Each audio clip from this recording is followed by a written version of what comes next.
আসসালামু আলাইকুম রহমতুল্লাহি তাআলা ওয়া বারাকাতুহু।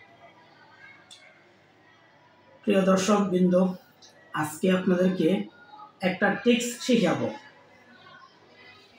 সেটা হলো, আপনি কারো কাছে যখন টাকা ধার দেন কাউকে, তখন আপনাকে অনেক বড় দানবীর মনে হয়,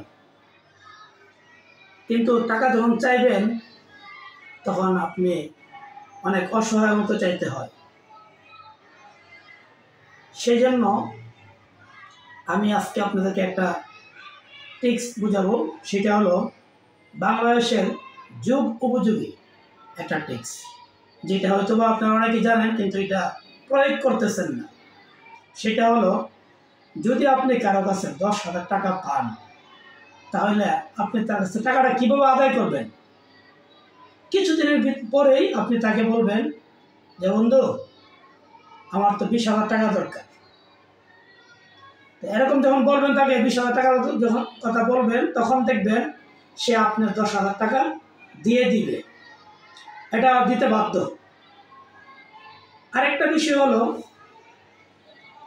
যদি কারো কাছে টাকা পাওনা থাকেন আর টাকা লইতে পারেন না কোনো সিস্টেমে, তাহলে সবচেয়ে বড় সুন্দর একটা সমাধান আছে। সেটা হলো, আপনি তার কোন ভাই দুর্বল আছে এবং সহজ সরল আছে, ওই ভাইয়ের কাছে যাবেন, ওই ভাইকে বলবেন, ওই ভাইকে চাপ দিবেন, দেখেন আপনি টাকা উদ্ধার হয়ে যাবে।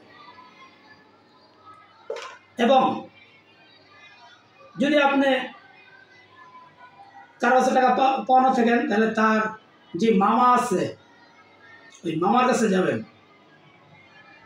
সহজ সরল মামা যে আছে তার কাছে যাবেন, আপনার টাকা উদ্ধার হয়ে যাবে, বেশি দিন লাগবে না। যদি বাতিদার কাছে টাকা পান, তাহলে তার চাচার কাছে যাবেন, তাহলে দেখবেন আপনার টাকা ইনশাল্লাহ উদ্ধার হয়ে যাবে। বিশ্বাস করেন, আপনারা এই পদক্ষেপটা চালু করেন, ইনশাল্লাহ দেখবেন আপনাদের টাকা উদ্ধার হয়ে গেছে। টাকা মারার কোনো সুযোগ নাই।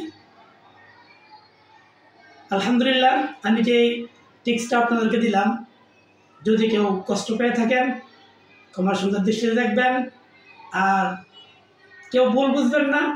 কথাটা সুন্দর করে ভালো করে বোঝানোর জন্য চেষ্টা করেছি, এবং এই কথার মধ্যে আপনারা অর্থ বোঝার চেষ্টা করবেন। কথাগুলো কিন্তু অর্থবোধক কথা। আসসালামু আলাইকুম রহমতুল্লাহি ওয়া বারাকাতুহু।